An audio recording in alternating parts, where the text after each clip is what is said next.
ఈరోజు సిద్దిపేట జిల్లా దుబ్బాక మండల్ పెద్దగుండవెల్లి గ్రామంలో రేణుకా ఎల్లమ్మ టెంపుల్ మరియు ఈ గ్రామ ప్రవేశ ద్వారంలో సీసీటీవీ కెమెరాలను గ్రామస్తులందరూ తర్వాత దేవాలయ కమిటీ సభ్యులందరూ కలిసి ఏర్పాటు చేశారు.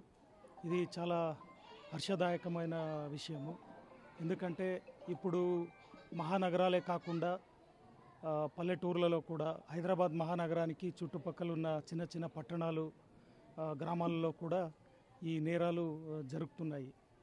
బండి దొంగతనాలు, పొలంలో ఈ బ్యాటరీలు, మషిన్ దొంగతనాలు, ఈ మేకలు ఆవులు క్యాటల్ దొంగతనాలు, తర్వాత ఈ రోడ్ యాక్సిడెంట్లు, రకరకాల నేరాలు కూడా పల్లెటూర్లలో కూడా ఇప్పుడు రిపోర్ట్ అవుతున్నాయి.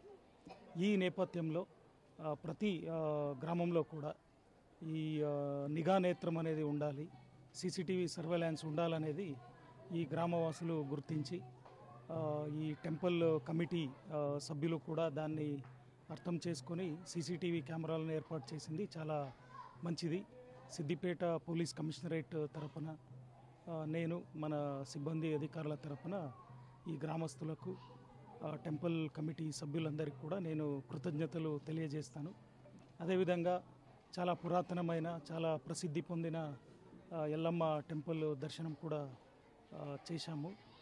సో ఈ టెంపుల్కి ప్రతి ఆదివారం కూడా చాలామంది భక్తాదులు వస్తారని, మార్చ్ నెలలో పెద్ద ఎత్తున వార్షికోత్సవం కూడా జరుగుతుంది. దానికి కూడా అతి ఎక్కువ సంఖ్యలో భక్తాదులు వస్తారని తెలియజేశారు.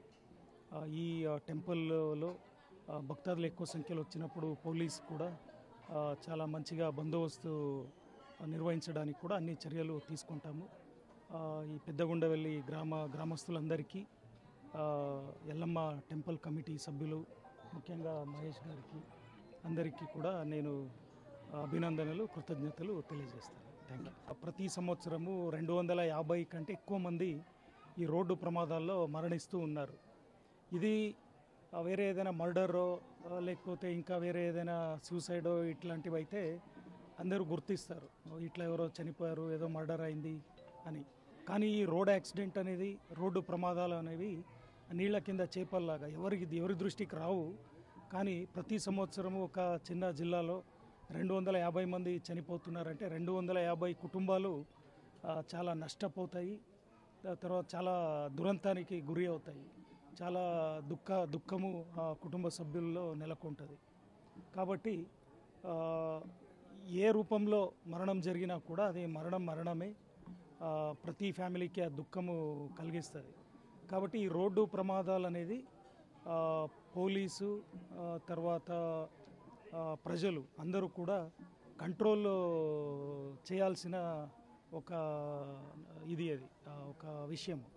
సో వేరే విషయాలను కంట్రోల్ చేయడంలో చాలా పోలీస్ నియంత్రణలో చాలా విషయాలు ఉండవు. కానీ రోడ్డు ప్రమాదాలను పోలీసు రకరకాల చర్యల ద్వారా కంట్రోల్ చేయవచ్చు. దాంట్లో ఈ రోడ్డు ప్రమాదాలకు చాలా ముఖ్యమైన కారణాలు ఏంటి అని అన్నీ ఇంతకుముందు జరిగిన రోడ్డు ప్రమాదాలను అధ్యయనం చేసినప్పుడు తెలిసింది. ఈ మద్యం తాగి బండి నడపడము, తర్వాత డ్రైవింగ్ సరిగా రాని వాళ్ళు డ్రైవింగ్ చేయడము, తర్వాత ఈ హైవేల పైన చిన్న రోడ్ నుంచి పెద్ద రోడ్కి వెళ్ళేటప్పుడు ఎట్లా వెళ్ళాలి ఎలా వెళ్ళాలని డ్రైవింగ్ నైపుణ్యము లేకపోవడం వల్ల ఈ ప్రమాదాలు జరుగుతున్నాయనేది మన దృష్టికి వచ్చింది. కాబట్టి ఇక్కడ మన సిద్దిపేట టౌన్లో, గజ్వేల్ టౌన్లో, తర్వాత రాజీవ్ రహదారి లాంటి పెద్ద రహదారి పైన ముఖ్యంగా అతి ఎక్కువ రోడ్డు యాక్సిడెంట్లు జరుగుతున్నట్టు మన దృష్టికి వచ్చింది. సో దాని తర్వాత ఈ ముఖ్య కారణమైన ఈ డ్రంక్ డ్రైవింగ్ అంటే తాగి బండి నడపడము, ఇది తాగి బండి నడిపే వ్యక్తికి మాత్రమే కాదు, రోడ్డు మీద తిరిగే ఇతర వ్యక్తులకు, ఇతర వాహనదారులకు కూడా అది చాలా పెద్ద డేంజర్, అది అపాయం. కాబట్టి దీన్ని ఎట్టి పరిస్థితుల్లో కంట్రోల్ చేయాలి అనేది ఒకటి. కేసు బుక్ చేయడము, న్యాయాలయం ముందు ప్రవేశపెట్టడము, అక్కడ 10,000 జరిమానా అనేది కొత్తది కాదు, 2019 నుంచి చట్టంలో ఉన్నది.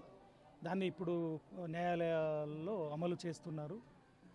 ప్రజలకు నా వ్యక్తిగతంగా తర్వాత పోలీసు శాఖ తరపున నా విజ్ఞప్తి ఏంటంటే దయచేసి ఎవరు కూడా తాగిన మైకంలో బండి నడపొద్దు. అది మీకు మాత్రమే కాదు, ఇతర ఆ, రోడ్డు వినియోగదారులందరికీ కూడా అది చాలా అపాయము. మీరు తప్పని పరిస్థితిలో ఎవరైనా ఏదో పార్టీయో లేకపోతే ఏదో ఫంక్షన్లో మద్యం సేవించినప్పుడు దయచేసి మద్యం సేవించని ఆ, ఒక వ్యక్తిని మీ జతలో పెట్టుకొని వాళ్ళతో డ్రైవింగ్ చేయించుకోవాలి. అదేవిధంగా ఆ, ఊర్లో ఉండి ఇంట్లో ఉన్నప్పుడు ఏదో మద్యం సేవించి ఇంట్లో రెస్ట్ తీసుకోవాలి. అది కాక రోడ్ మీద రాత్రిపూట మద్యం తాగి బండి నడిపితే బండి మీ నియంత్రణలో ఉండదు. కాబట్టి ప్రమాదం అనేది నేను 30 ఏండ్ల నుంచి ఇట్లనే నడిపిస్తున్నాను ఏం కాలేదు అని ఎవరు అనుకోవద్దు. అది ప్రమాదం అనేది ఏదో ఒకరోజు జరుగుతుంది. జరిగినప్పుడు పెద్ద గాయాలు, చేతులు కాళ్ళు విరగడము, తర్వాత కొన్నిసార్లు మరణాలు సంభవించే దురంతం ఉంటుంది. కాబట్టి అందరూ దీన్ని గుర్తించాలి. ఇది ఓన్లీ పోలీసు కేసు బుక్ చేయడం ద్వారా, ఫైన్ విధించడం ద్వారా నియంత్రణం చేసే పని కాదు. ప్రజలందరూ కూడా దీనికి సహకరించాలి, దీన్ని అర్థం చేసుకోవాలి.